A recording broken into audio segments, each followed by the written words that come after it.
échauffement, les cervicales, les poignets,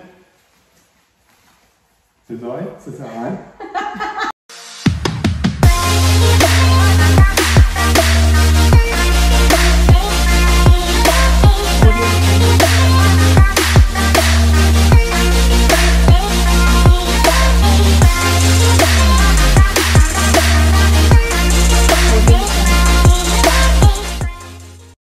Bienvenue à tous dans cette nouvelle vidéo. Je suis en compagnie de... Moi. C'est-à-dire Maud ou Woman Invest. Woman Invest, je vous mets son Instagram juste ici. Vous n'avez plus qu'à la suite. Si vous êtes curieux, si vous voulez savoir un petit peu plus, je vous mets tout. Avant tout, je m'appelle Laurent Boutillier. J'ai 38 ans, un an de moins que Woman Invest qui a. Oui, bon, ça va, on se détend. J'ai 39 ans. C'est vrai, ça va faire des calculs, j'ai dit moins. Voilà, et on a la tête d'une petite tribu de 17 enfants, dont 3 déclarés. 3 enfants, on a donc 2 filles et un garçon. Voilà. Qui ont de la chance puisqu'ils vont récupérer un patrimoine, un château, un empire. Ouais. Ou pas. Ou pas. Hein. À voir. Allez, on arrive dans le vif du sujet tout de suite maintenant. L'arbitrage, à savoir quand est-ce que l'on décide de vendre. Exactement. La vente à soi-même, 2 sujets très différents. Avant tout, si vous voulez en savoir beaucoup plus, on va vous mettre un lien juste en dessous, le lien du club ImoCash pour rejoindre 60 ImoCasheurs pro qui parlent chaque jour 24/24. Une formation, 15 modules, un groupe WhatsApp et un coaching une fois par mois pendant 12 mois consécutifs. Alors aujourd'hui... Sans oublier qu'il faut nous regarder régulièrement puisqu'on organise des événements. On vous mettra d'ailleurs le prochain événement en date. Il reste une place sur les 30 alloués. Donc si vous voulez en faire partie, il en restera peut-être encore. Ce sont des événements à la journée où vraiment on est en petit comité dans des lieux assez sympas. Et là, c'est à Deauville en l'occurrence. Et à la fin de l'année, surprise, il y aura un autre événement. Exactement. Alors, on va parler aujourd'hui arbitrage parce que comme vous le savez, on est du genre à beaucoup acheter, louer, mais il se pose des questions à nous de temps en temps pour continuer à investir. Première chose, de revendre peut-être un bien, se séparer d'un bien sur lequel on est arrivé au maximum de la rentabilité que l'on peut faire, de façon à pouvoir rebondir sur un bien un petit peu plus rentable. Aujourd'hui, est-ce que tu penses, question simple, qu'il ne faut jamais vendre, ou est-ce que tu penses au contraire que de temps en temps, effectivement, ça peut être intéressant de se séparer d'un bien, mais pour avoir quelque chose de mieux? Ouais, je pense qu'il faut savoir parfois arbitrer vos biens, pas forcément tous. Déjà, en fonction de la manière dont vous avez investi au démarrage, je parle en l'occurrence si vous êtes en nu, vous avez fait tout le déficit foncier maximum, vous n'allez pas non plus inventer des nouveaux travaux, que là, bah voilà, vous n'avez quasiment plus de charges à payer, ça fait très longtemps que vous l'avez, bon, il va peut-être falloir se poser des questions et de vous dire, il serait peut-être intéressant de revendre. Le but étant déjà que vous aurez obtenu l'abattement sur la durée de détention si ça fait assez longtemps que vous l'avez, plusieurs années, puisque on vous le rappelle, quand on achète en propre, vous allez pouvoir obtenir un abattement sur la durée de détention à partir de la 6e année. Et en gros, pour vraiment être exonéré de toute fiscalité, en cas de revente, il faut attendre 30 ans sur la taxation sur la plus-value. Exactement, je vais vous remettre une petite fiche juste là, il n'y a plus qu'à cliquer. On avait fait une vidéo à ce sujet, à ce même endroit, où on vous expliquait la différence entre le nu et le meublé. Vous pourrez cliquer pour regarder cette vidéo. D'accord, alors... Je décide parce que je me rends compte qu'effectivement mon bien, ça fait 10 ans, 11 ans, 12 ans que je l'ai. J'arrive à la fin de l'amortissement parce que j'ai pris un crédit sur 15 ans. D'accord? J'ai plus de travaux, plus de charges. Il commence à cracher fort de la rentrée locative. Ce qui veut dire que j'ai beaucoup de rentrées locatives, peu de charges. Je n'ai pas la possibilité d'augmenter ma rentrée locative, donc je suis arrivé au potentiel maximum. C'est-à-dire que j'avais un potentiel à 6 000 € par mois, j'ai 6 000 € de rentrée locative. C'est à ce moment-là, finalement, au moment où ça crache fort, qu'il faut se mettre à vendre. Parce que beaucoup se posent la question et se disent, bon, mon projet me ramène beaucoup d'argent, du coup, je le garde. Ou alors, mon projet, on est en pleine crise, me rapporte plus d'argent, du coup, je vends. Mais finalement, c'est au moment où ça rapporte beaucoup qu'il faut vendre. Et oui, c'est la subtilité. Donc, en effet, c'est quand ça rapporte beaucoup et qu'il y a vraiment un fort impact fiscal, où il faut se poser les bonnes questions et dans ces cas-là, le pourquoi pas revendre. Il est évident que ça dépendra également du patrimoine que vous détenez en parallèle. Si c'est votre seule source de revenus, voilà, posez-vous les bonnes questions, voyez combien vous pouvez revendre, voyez ce que vous pouvez acheter derrière, parce que qui dit achat en tant qu'investisseur, on prendra l'effet de levier bancaire, donc on essaiera de faire un emprunt à 100 voire 110% si c'est encore le cas au moment où vous le ferez, puisqu'on sait très bien que les conditions d'octroi de crédit évoluent également en fonction des conditions et des périodes. Voilà, donc après il faut se poser les bonnes questions. Revendre, ça peut être une très bonne chose pour pouvoir rebondir, racheter quelque chose, soit en nu mais avec des gros travaux pour recréer du déficit foncier, soit en meublé. Alors revendre, j'ai envie de revendre pour faire du cash parce que j'ai acheté par exemple 300 000, j'ai fait les travaux, j'ai créé du déficit foncier avec mes travaux, j'ai amorti mon bien, j'ai beaucoup de rentrées locatives aujourd'hui.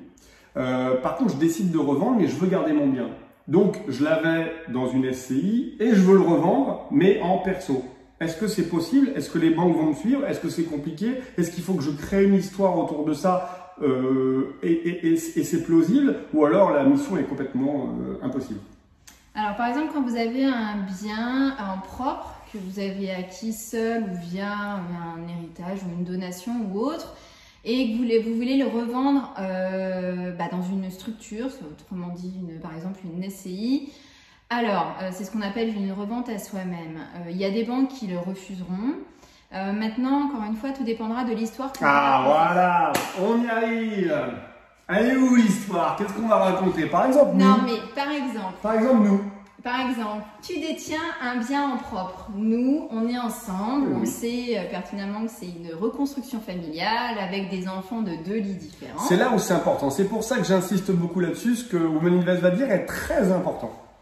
La petite histoire, donc, c'est oui, j'aimerais que tu puisses, enfin, qu'il n'y ait pas de problématique, s'il m'arrive quelque chose ou autre, et que tu puisses en bénéficier, qu'il n'y ait pas de problématique non plus par rapport aux enfants. Je veux que les 3 en bénéficient, alors que toi, tu n'as pas 3 enfants en tant qu'héritier, mais tu n'en as qu'une. Exactement. Voilà. Et bien, c'est dans ces cas-là, c'est de dire, bon, bah, je veux revendre à une SCI, mais dans cette SCI, si, par exemple, tu es à 99% et moins 1%, bon, bah, là, on sent bien que la revente, elle a été faite dans une certaine optique. Déjà, c'est de se recréer du cash, c'est l'optique de la revente à soi-même, hein. C'est souvent d'essayer de retrouver un petit peu de trésor, mais derrière, il faut vraiment qu'il y ait une histoire. Dans ce cas-là, une histoire de protection, de transmission, d'optimisation de la transmission. Voilà, il faut vraiment raconter une histoire. Donc dans ces cas-là, dans cette SCI, ça peut être de se dire, il y a monsieur, madame, admettons, 50, 50, ou alors monsieur, madame, 47, enfin la moitié, et puis 1% pour les enfants, avec le but de faire des cessions de parts a posteriori. Voilà, là on a une histoire à raconter, on sait que petit à petit, il y aura des cessions de parts, c'est dans l'optimisation de la transmission, avec un contexte familial qui peut s'expliquer, dans le sens où il y a une reconstruction familiale, des enfants de 2 lits différents, il y a un aspect protection. Donc là, ça peut s'entendre. Il est vrai que voilà, si vous faites une revente à vous-même avec une approche, on va dire, exclusivement fiscale, ou alors que de trésor, ça peut être requalifié, attention, et puis de toute façon, les banques n'accepteront pas forcément si vraiment c'est moi, je revends à moi-même. Exactement. Voilà. Alors, juste quelques petites précisions. Déjà, si vous voulez en savoir plus, sachez qu'on vous explique tout dans la formation. On va vous mettre un lien juste en dessous pour rejoindre le club. Si vous voulez rejoindre déjà 60 personnes qui font partie du club, on a un module qui vous explique tout ça. Et on vous mettra également un lien sur notre prochain événement. On fait 3 événements par an en physique, sur lequel on prend vraiment du temps et on passe du temps là-dessus, on répond à vos questions région par région, parce qu'on sait que chaque cas, chaque projet, par exemple, on n'investit pas de la même manière à Paris, à Bordeaux, que dans le centre de la Creuse ou dans la région nord de la France. Alors, dans cette vente à soi-même, une fois que j'ai décidé de vendre, que je raconte mon histoire, parce que c'est la vérité, encore une fois, l'idée c'est pas de raconter une histoire pour raconter une histoire, c'est de raconter une histoire d'un téléphone qui tombe, par exemple. Donc l'idée n'est pas de raconter une histoire pour raconter une histoire. L'idée c'est de raconter une histoire qui tienne la route et qui vous permette encore une fois d'avancer. On n'est pas là pour mentir à la banque, on est là uniquement pour faire en sorte que notre projet soit viable et qu'on aille au bout des choses. Une fois que j'ai eu l'autorisation de ma banque qui me dit on vous suit et qu'on fait cette vente avec cet argent. Bon, on peut faire plein de choses. Hein. Au-delà de ce qu'on peut faire en termes de fringues, de chaussures, etc. I believe I can fly. Quelle est l'idée finale? Est-ce que j'ai acheté un immeuble 300 000 €, je l'ai revendu 800, j'ai payé mon imposition, il me reste 350 € dans ma poche, avec ces 350 € là? 350 €? 350 000. Je m'en sers pour aller chercher quelque chose de beaucoup plus gros. Est-ce que j'investis cash, je prends mes 350 000, je les mets dans le projet et j'ai plus rien? Qu'est-ce que je fais? C'est des questions qu'on se pose. Déjà, ça dépendra de l'objectif de chacun et d'un. De deux, on conseillera d'utiliser le levier bancaire clairement pour pouvoir investir et minimiser son apport. De 3, quand on investit dans l'immobilier, on en parle assez peu, mais il faut savoir que, en l'occurrence, nous, on a des enfants. On commence à avoir un patrimoine assez conséquent, donc il faut quand même se projeter en matière d'optimisation de la transmission. Si vous mettez tous vos œufs dans l'immobilier, il faut savoir qu'en cas de succession, vos héritiers, qui sont vos enfants, ont donc un abattement légal de 100 000 € et au-delà, ils vont payer des droits. Après, il y a des systèmes de tranches. Vous commencez à investir, c'est également de pouvoir optimiser via des donations, par exemple, de nue propriété de biens. Quand on a un bien en pleine propriété, vous savez, pour pouvoir constituer une pleine propriété, on a donc l'usufruit d'une partie. L'usufruit, c'est l'usage, le fait de pouvoir récolter les fruits, donc les loyers, etc. Vous avez aussi des devoirs et des obligations. Et puis, vous avez la partie, ce que l'on appelle la nue propriété. Donc, la nue propriété, c'est également une valeur. C'est le fait de vivre nu dans la propriété. Bah, c'est ça. Et cette valeur de nue propriété, elle sera calculée en fonction de l'âge de l'usufruitier. Donc, il y a un tableau là-dessus. Je ne vais pas vous le dire verbalement parce que vous n'allez pas le retenir. Mais en gros, plus vous le faites tôt, plus la valeur de la nue propriété, elle va être faible. Donc, ça peut avoir beaucoup d'intérêt de le faire assez tôt quand on investit dans l'immobilier. Alors, bien évidemment, on ne va pas le faire forcément quand les enfants seront mineurs, mais ça va se faire petit à petit. Donc ça, c'est une première chose, puisqu'il va vraiment falloir avoir cette optique de transmission également. On évitera de le faire sur une résidence principale, parce que vous comprendrez bien que si les objectifs changent et que vous souhaitez vendre le bien, votre résidence principale en l'occurrence, eh ben vous aurez donc une valeur à restituer au nu propriétaire lors de la revente. Et puis après, il a aussi des droits, forcément, le nu propriétaire. Mais par exemple, pour le reste, que ça soit en SCI, vous pouvez faire des donations de nue propriété des parts que vous détenez, mais que ce soit en propre également. Donc ça, c'est une première chose. Une deuxième chose, il y a aussi des placements qui existent. Voilà, tout ce qui est par exemple placement en assurance vie. Il y a la Laurent Boutillier Fondation qui existe, où vous donnez et vous êtes remercié. Voilà. Mais du coup, voilà, les placements en assurance vie permettront également, parce qu'il y a différents avantages, même oui, il y a la rentabilité, forcément, si on compare une rentabilité d'assurance vie à une rentabilité d'un immeuble de rapport bien acheté avec du bon cash flow, voilà, ça se compare pas. Non, mais il y en a un où on a un peu de boulot et il y en a un où on n'a rien à faire. Exactement, et l'assurance vie, il faut savoir également que ce n'est pas figé dans le marbre, vous pouvez diversifier les placements à l'intérieur de votre assurance vie. Vous pouvez en mettre donc une partie sécuritaire, ce que l'on appelle en fonds général, l'autre partie en unité de compte, c'est tout le reste. Donc vous pouvez investir sur les marchés financiers. On ne mettra pas tout dans le même panier, c'est comme dans l'immobilier. Donc on diversifie afin de diluer le risque. Et vous avez à la fois des actions que vous pouvez acheter, voilà, vous pouvez avoir en direct sur les marchés financiers. Vous pouvez également avoir de l'immobilier à l'intérieur de l'assurance vie, ce que l'on appelle des OPCI ou des SCPI. Voilà, il existe une diversité. De la même manière, ça peut être un choix d'aujourd'hui, mais vous pourrez arbitrer par la suite.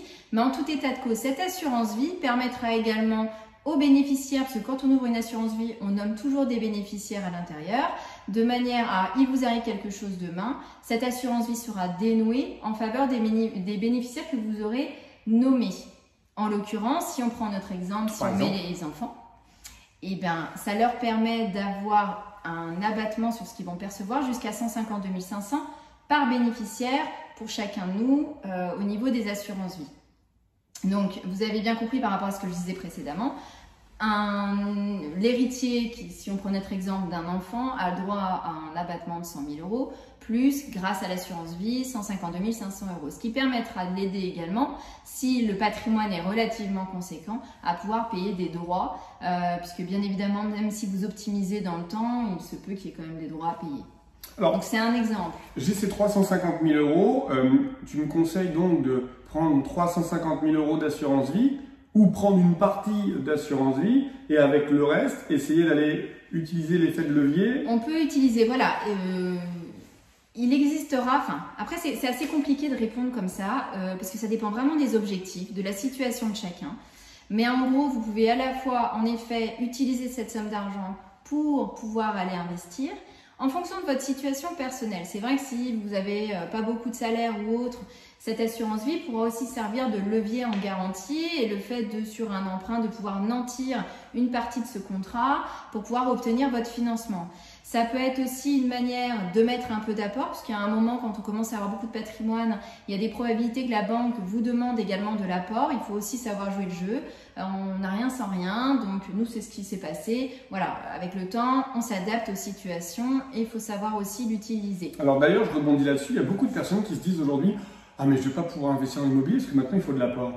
On est bien d'accord qu'il en a toujours fallu, c'est-à-dire qu'on investissait à 110% pour les premiers investissements, par exemple le premier bien, le deuxième, le troisième, mais à un moment donné, on ne peut pas se retrouver avec un encours à 1 million, 1,5 million, 2 millions dans une banque. Il faut quand même qu'on ait une certaine sécurité sur nos têtes qui nous permette de dire à la banque on est des clients sérieux, on a aujourd'hui un patrimoine, on a en face les liquidités qui correspondent, c'est quelque chose qu'il va falloir de façon à continuer à pouvoir investir. Oui. Oui, après, et puis même pour votre sérénité personnelle, si vous partez avec zéro et vous commencez à investir, à grossir, il faut quand même un petit peu avoir d'épargne, il faut montrer et donner confiance en la banque pour qu'elle puisse aussi vous dire « Ok, on vous prête encore de l'argent, par contre, voilà, il faut jouer le jeu. » Donc oui, on est en plus dans une époque où on va dire qu'au niveau des banques, ça se resserre un peu et on demande un petit peu d'apport. Après, tout dépend de la négociation, encore une fois, et du patrimoine que vous détenez et des avoirs que vous détenez. Donc, encore une fois, par rapport aux 350 000 € que tu parlais, ça peut être aussi un moyen de dire, de prospecter peut-être une nouvelle banque en disant, bon bah voilà, moi j'ai tant, je peux le rapatrier chez vous. Bon, il faut peut-être que je mette 20 ou les frais de notaire 20, 30, 40 000 € d'apport. Le reste, je ne veux pas. Par contre, je suis d'accord, oui, je vais placer. Mais avec cette optique, c'est pas une mauvaise chose, c'est aussi cette optique de pouvoir être dans l'optimisation de la transmission. Il n'y a pas d'enfant, dans ces cas-là, c'est de pouvoir se protéger mutuellement ou une autre personne. Quoi qu'il arrive, un placement, on parlait d'assurance vie, ça reste un placement, il va grossir petit à petit. Ça vous permet aussi d'avoir un petit peu d'argent de côté. Voilà, c'est pas un mal d'avoir ce genre de choses. Vous pouvez aussi aller un petit peu sur la bourse pour une quote-part des avoirs que vous détenez, tout en ayant conscience qu'il y a de l'aléa, ça monte, ça descend. Donc si vous n'êtes pas prêt à voir les fonds qui peuvent être amenés à baisser, c'est que c'est pas forcément adapté. Vous avez également les sociétés civiles de placement immobilier, tout ce qui est SCPI, que vous pouvez acheter en direct. Ce qui veut dire direct, veut dire loyer, veut dire fiscalité. Il faut en avoir conscience. Donc même quand on parle de rendement aux environs de 5% du SCPI, on parle bien évidemment de 5% brut. Donc ça peut s'acheter en direct, ça peut s'acheter via également un prêt immobilier. Vous avez également tout ce qui est investissement. Alors oui, quand on est investisseur, on dit ouais, défiscalisation, c'est pas forcément adapté. C'est adapté à une certaine cible de clientèle. Ça peut tout à fait correspondre à certains clients qui ne cherchent pas forcément du cash flow, mais plutôt un impact, ou on va dire plutôt un développement patrimonial avec un objectif de défiscalisation, même si les biens, en effet, par rapport à de l'ancien, vont être plus chers. Mais c'est pas la même optique d'investissement, de la même manière que vous achetez dans des produits comme du Malraux ou du monument historique. On n'est pas du tout sur les mêmes sites d'investissement. Attention toutefois où vous achetez, parce que c'est vrai qu'en cas de revente, parfois les prix des biens ont été bien surévalués. Alors, ça c'est dans le cadre où effectivement j'ai revendu. Maintenant, qu'est-ce que tu pourrais donner comme conseil pour des personnes qui souhaiteraient arbitrer et ce ne serait pas le cas, ce ne serait pas le moment, parce que on l'a dit tout à l'heure, un bien qui est très rentable va nous permettre de pouvoir, il va falloir le revendre de façon à pouvoir vendre au moment où c'est le plus haut. Hein, c'est souvent ça l'immobilier et c'est pour ça que c'est compliqué à comprendre parce qu'on se trouve avec un bien qui crache beaucoup. On se dit j'ai pas envie de m'en débarrasser parce qu'il me crache, mais finalement c'est pas au moment où il crachera un petit peu moins qu'il faudra vouloir le mettre en vente parce qu'à ce moment-là les vendeurs qui seront en face ne seront plus, les acheteurs qui seront en face ne seront plus acheteurs. À quel moment il ne faut pas vendre? On pourrait parler par exemple de période. Est-ce que la période de crise comme le Covid, je pense que c'est un moment où il faut faire un peu le dos rond, quoi. Exactement, mais je vais faire le parallèle avec la bourse, c'est exactement pareil. Souvent, mais ça c'est l'aspect un peu psychologique des gens, c'est humain. Souvent, quand la bourse est en haut, c'est là où les gens ont une tendance parfois à investir, ou alors quand on leur dit, surtout va peut-être falloir soit acter votre plus-value, soit vendre votre ligne, après tout dépend de ce qu'on cherche, mais c'est le moment opportun, c'est quand on est en haut. Et en général, les personnes vont dire non, non, non, ça monte, ça marche bien, je continue. Alors que ce serait peut-être le bon moment de dire stop, ou au moins jacte la plus-value pour être sûr de la gagner, puisqu'on sait qu'à un moment ou à un autre, c'est cyclique, ça retombera. On l'a vu avec le Covid. Bon, là, c'était quelque chose qui n'était pas du tout prévu, mais on a vu aussi beaucoup de personnes en panique. Et qu'est-ce qui se passe quand on est en panique, quand on ne maîtrise pas? Eh ben, on fait n'importe quoi et on revend avec cette peur de perdre davantage. Or, on sait pertinemment que ça remontera à un moment ou à un autre. Et à la limite, c'est quand c'est en bas qu'il faut réinvestir. Donc ça, je te faisais le parallèle avec la bourse, mais c'est la même chose avec l'immobilier. C'est pas quand on est en bas qu'il faut revendre. Sauf si, bien évidemment, on n'a pas le choix. Je veux dire, parce qu'on doit partir, parce qu'on doit revendre, parce qu'on est dans une situation très compliquée, il faut récupérer du cash. Bon, bah là, voilà, on n'a pas le choix, il faut y aller, quoi. Mais là, c'est souvent des périodes où quand on n'a pas le choix, on ne fait pas de bonnes affaires. Non. Hein, clairement, on fait souvent des bonnes affaires quand on a le temps de faire les choses. Si nous, demain, on devait revendre, on s'y prendrait un petit peu en amont, de façon à essayer de gagner de l'argent sur notre investissement. Ne pas se laisser faire prendre à la gorge. C'est un peu l'idée de cette vidéo. Voilà, vous le savez maintenant, quand est-ce qu'il faut arbitrer, quand est-ce qu'il faut moins arbitrer, on l'a balayé, qu'est-ce qu'on fait avec notre plus-value, une vidéo très riche, encore une fois. Si vous voulez rejoindre le club, on va vous mettre un petit lien juste en dessous et puis on vous attend de l'autre côté de l'écran. Ça a été un plaisir pour nous de vous retrouver dans cette vidéo. On vous dit à très vite. Ciao, ciao. Ciao, ciao. Alors aujourd'hui, je me trouve au Westin Paris Vendôme, au séminaire ImoCash de Maud et Laurent Boutillier. Non, je n'ai pas encore investi dans l'immobilier et j'espère le faire dans les prochaines années. Ce qui m'a motivé à venir à ce séminaire, c'est tout d'abord d'obtenir les informations nécessaires pour justement investir à court et moyen terme, mais également de rencontrer la communauté, puisque on est une forte et grande communauté ImoCash et c'est un plaisir d'être là et de partager toutes sortes d'expériences avec toutes ces personnes-là et rencontrer les intervenants, dialoguer avec eux en tête à tête, c'est quelque chose de vraiment gratifiant. Oui, j'ai déjà trouvé plusieurs réponses à mes questions et je compte bien les utiliser pour justement passer à l'action et obtenir les meilleurs résultats possibles. Oui, j'ai vraiment un conseil. Moi, je suis à la base professeur d'anglais. Je n'ai absolument pas le profil pour être investisseur et pourtant, il y a tellement de choses à gagner en rejoignant des personnes qui sont spécialisées dans l'investissement immobilier et qui pourraient changer votre vie tout simplement. Et j'espère que la mienne va changer et elle changera. La valeur ajoutée de Laurent et Maud est considérable, vraiment considérable, parce que même d'un point de vue personnel, ils m'ont énormément apporté et je leur suis vraiment reconnaissant de ce qu'ils ont fait pour moi. Oui, bien sûr, je vais vous les partager, ces objectifs-là. Alors mes objectifs sont tout d'abord de créer une entreprise de sous-location professionnelle parce que je n'ai pas les capacités financières pour pouvoir investir dans l'immobilier. Donc je souhaite utiliser ce tremplin de l'entreprise de sous-location professionnelle pour arriver à terme à l'investissement immobilier en bonne et due forme. Avec certitude, je recommande ce séminaire. Venez au prochain ImoCash Event, je crois, c'est comme ça qu'il s'appelle. Venez parce que vraiment vous allez apprendre énormément de choses. Vous allez peut-être aussi mettre vos croyances limitantes de côté. Il faut savoir oser. Il faut savoir oser faire un pas en avant pour justement mettre parfois ces certitudes à mal. Mais c'est surtout pour notre bien. Voilà.